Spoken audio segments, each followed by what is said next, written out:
El 2 de diciembre de 1972, Salvador Allende, presidente de Chile, habló en la Universidad de Guadalajara, México. Habló de la revolución, trazó el camino de la insurgencia en palabras que hoy cobran el relieve y la fuerza de la historia. A la luz de lo que ha ocurrido, debemos revivir ese 10 de diciembre.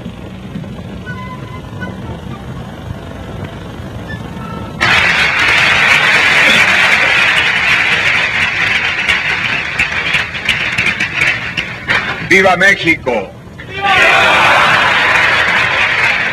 ¡Viva Chile! ¡Viva Latinoamérica unida!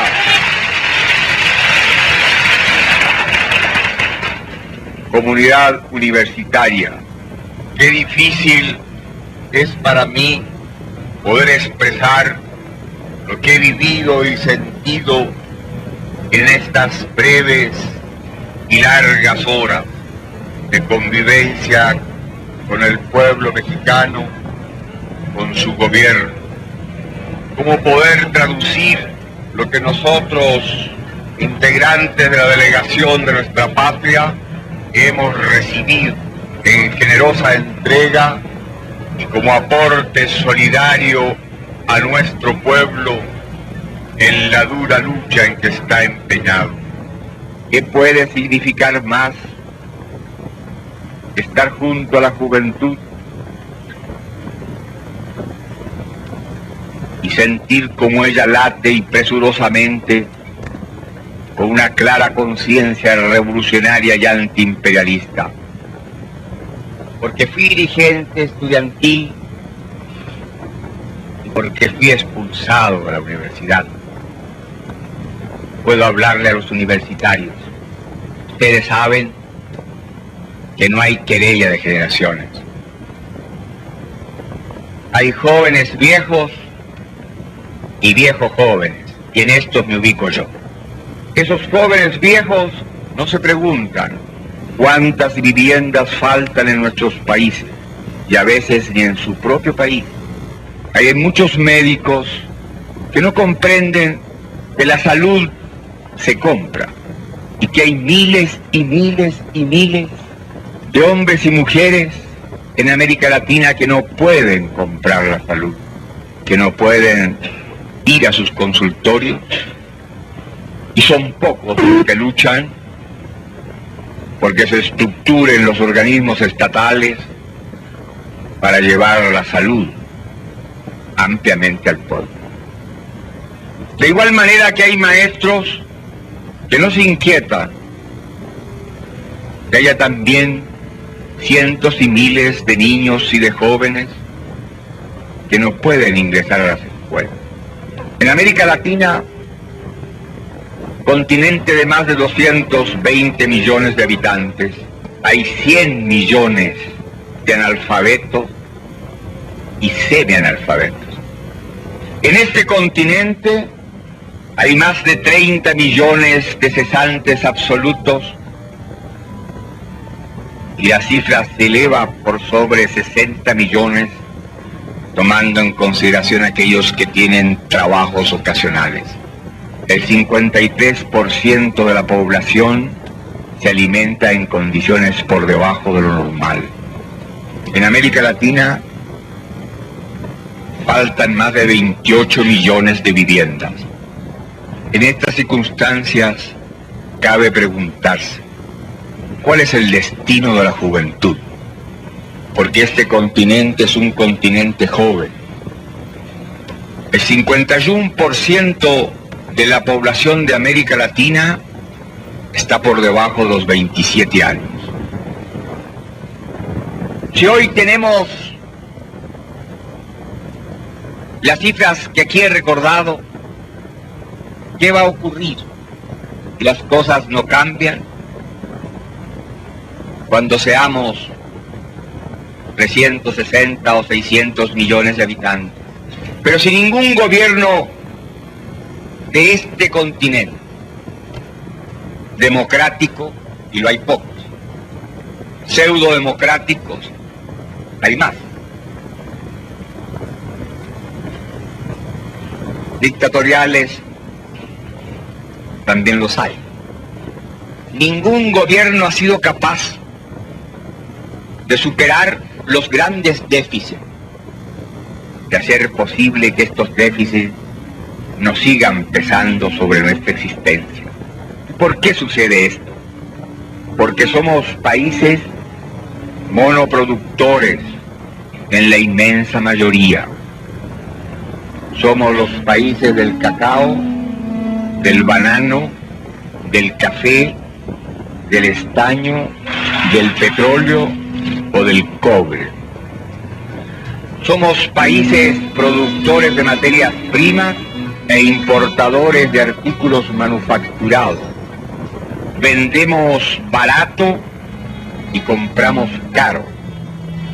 Somos países en donde el gran capital financiero busca y encuentra, por la complacencia culpable muchas veces de gentes que no quieren entender su deber patriótico, la posibilidad de obtener grandes utilidades. En nuestras tierras somos países que no aprovechamos los excedentes de nuestra producción. En la última década, no puedo exactamente decir si del 50 al 60 o del 56 al 66, América Latina exportó mucho más capitales que los que ingresaron a ella. De esta manera se ha ido produciendo una realidad que es común en la inmensa mayoría de todos nuestros pueblos. Somos países ricos potencialmente y vivimos como pobres. Para poder seguir viviendo, pedimos prestado. Pero al mismo tiempo somos países exportadores de capitales. Paradoja típica del régimen y del sistema capitalista. Cuando la deuda de los países del tercer mundo alcanza a la fantástica cifra de 95.000 millones de dólares, cuando mi país, que es el segundo productor de cobre en el mundo y tiene las más grandes reservas de cobre del mundo, y tiene la más grande mina de tajo abierto del mundo, y la más grande mina subterránea del mundo, de Camata y el Teniente. Cuando mi país se ha visto obligado a endeudarse con una deuda externa, 420 millones de dólares, que significan más del 30% del presupuesto de ingresos, uno puede colegir que es imposible que pueda esto seguir. Que tenemos un presupuesto de divisa superior a muchos países latinoamericanos, que tenemos una extensión de tierra que podría alimentar y debería alimentar a 20 o a 25 millones de habitantes. Desde que estamos en el gobierno popular, tenemos que importar más alimentos, porque tenemos conciencia que aún importando como lo hicieron los gobiernos anteriores, 200 millones de dólares al año, en Chile el 48% de la población se alimentaba por debajo de lo normal. Y aquí, en esta casa de hermanos, yo que soy médico, que he sido profesor de medicina social, puedo dar una cifra que no me avergüenza, pero que sí me duele. En mi patria, porque hay estadísticas y no las ocultamos, hay 600.000 niños que tienen un desarrollo mental por debajo de lo normal. Si acaso un niño en los primeros 8 meses de su vida no recibe la proteína necesaria para su desarrollo corporal y cerebral, se va a desarrollar en forma diferente al niño que pudo tenerla y que lógicamente es casi siempre el hijo de un sector minoritario, de un sector poderoso económicamente. Si a ese niño que no recibió la proteína suficiente, después de los 8 meses se le da, puede recuperar y normalizar su desarrollo corporal, pero no puede alcanzar el desarrollo normal de su cerebro. ¿Y cuántas son las madres proletarias que no pueden amamantar a sus hijos cuando nosotros los médicos sabemos que el mejor alimento es la leche de la madre? Y no lo pueden hacer porque viven en las poblaciones marginales, porque sus compañeros están cesantes, porque ellas reciben su alimento y que como madres están castigadas en su propia vida y lo que es más injusto, en la vida de sus propios hijos. Nosotros tenemos que entender que cuando hablamos de una universidad comprometida, estamos hablando de una universidad que entienda que para que termine esta realidad brutal se requiere un profesional comprometido con el cambio social. Se requiere un profesional que no se sienta un ser superior porque sus padres tuvieron el dinero suficiente para que él ingresara a la universidad. Se necesitan profesionales que no busquen engordar en los puestos públicos en las capitales de nuestras patrias.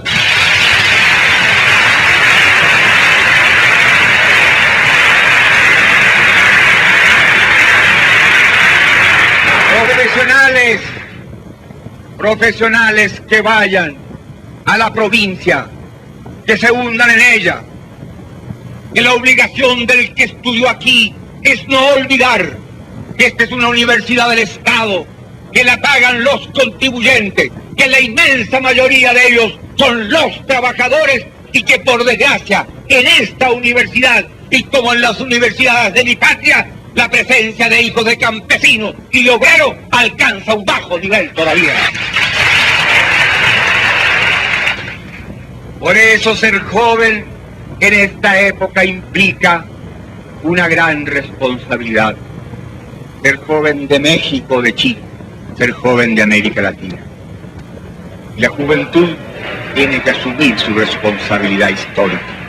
Tienen que entender que no hay lucha de generaciones, que hay un enfrentamiento social que es muy distinto. Y si es estudiante, darse cuenta que hay otros jóvenes que como él tienen los mismos años, pero que no son estudiantes.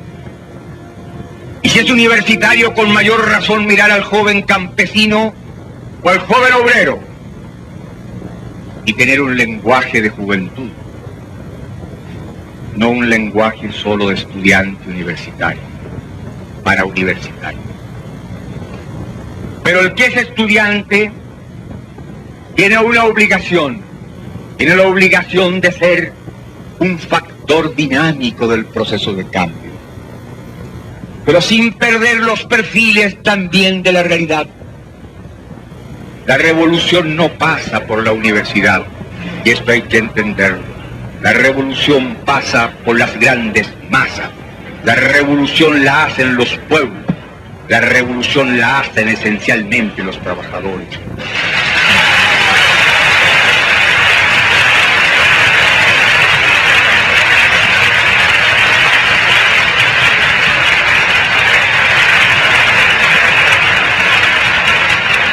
Allá luchamos por los cambios dentro de los marcos de la democracia burguesa, con dificultades mucho mayores, en un país donde los poderes del Estado son independientes. El poder judicial es autónomo y el Código Civil de mi patria tiene 100 años. Pero indiscutiblemente hay que pensar que esas leyes representaban otra época y otra realidad. No fueron leyes hechas por los trabajadores que estamos en el gobierno. Fueron hechas por los sectores de la burguesía que tenían el ejecutivo, el poder económico y que eran mayoría en el Congreso Nacional. Sin embargo, la realidad de Chile nos llevó a los dirigentes políticos a entender que en Chile no teníamos otro camino, el camino de la lucha electoral. Y ganamos por ese camino, que muchos no compartían, con la asimilación un poco equivocada de la divulgación de tácticas de la lucha guerrillera o del ejército popular. Soy amigo de Cuba. Soy amigo hace 10 años de Fidel Castro.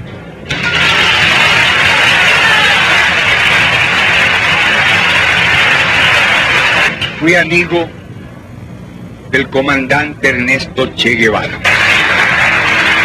Me regaló el segundo tomo de su libro Guerra de Guerrilla. Y en la dedicatoria que me puso dice lo siguiente: a Salvador Allende, que por otros medios trata de obtener lo mismo.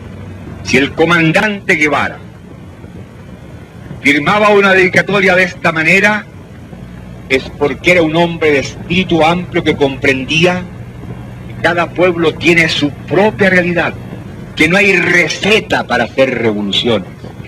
De ahí entonces es útil que la juventud, y sobre todo la juventud universitaria, que no puede pasar por la universidad al margen de los problemas de su pueblo,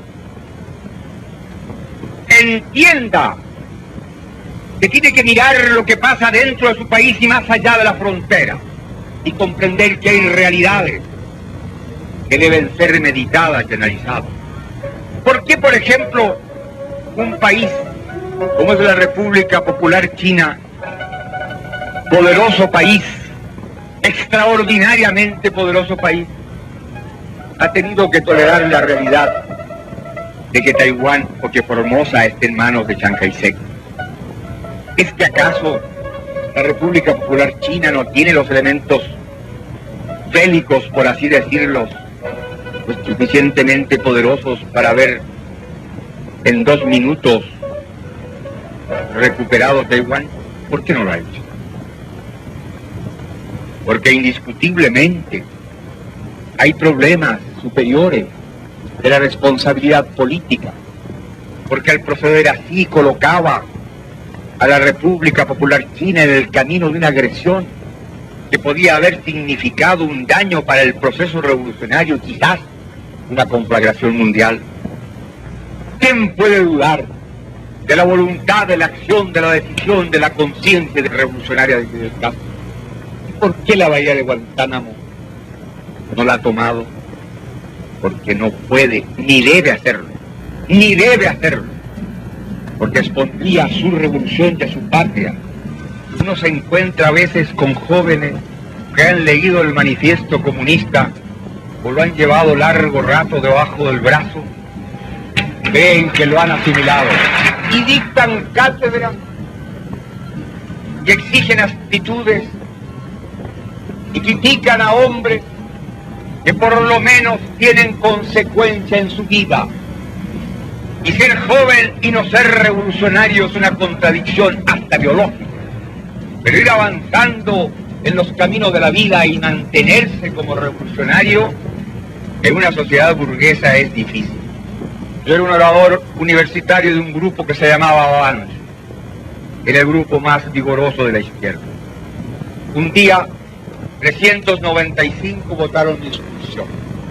De los 400 fueron los que se han muerto, y por suerte no son muchos, solo 2 quedamos en la lucha social. Los demás tienen depósitos bancarios, algunos en el extranjero, tuvieron latifundio, se los expropiamos, tenían acciones en los bancos, también se los nacionalizamos, y los monopolios les pasó lo mismo, pero en el hecho 2 hemos quedado. También me echaron por reaccionario, pero los trabajadores de mi patria me llaman el compañero presidente. Por eso, el dogmatismo, el sectarismo, debe ser combatido. El estudiante universitario que tiene una postura doctrinaria y política tiene fundamentalmente que no olvidarse que precisamente la revolución necesita a los técnicos y los profesionales. Lenin dijo que un profesional, un técnico, valía por 10 comunistas. Yo digo que por 50. y por 80 socialistas. Yo soy socialista. Me duele mucho a los compañeros míos que diga eso, pero lo digo ¿por qué? Porque ser agitador universitario y mal estudiante es fácil. Ser dirigente revolucionario y buen estudiante es más difícil. Pero el maestro universitario respeta al buen alumno y tendrá que respetar sus ideas, pareciera que sean.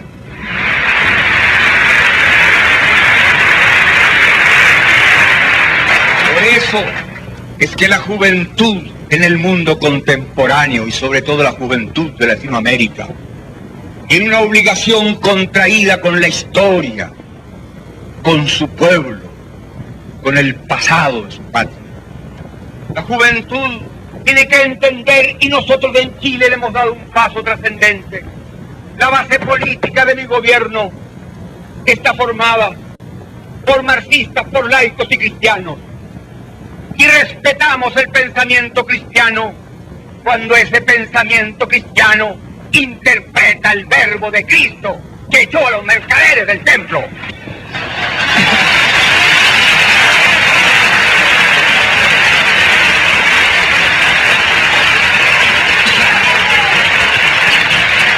Los marxistas conjugamos una misma actitud y un mismo lenguaje frente a los problemas esenciales del pueblo. Porque un obrero sin trabajo, no importa que sea o no sea marxista, no importa que sea o no sea cristiano, no importa que no tenga ideología política, es un hombre que tiene derecho al trabajo y debemos dárselo nosotros.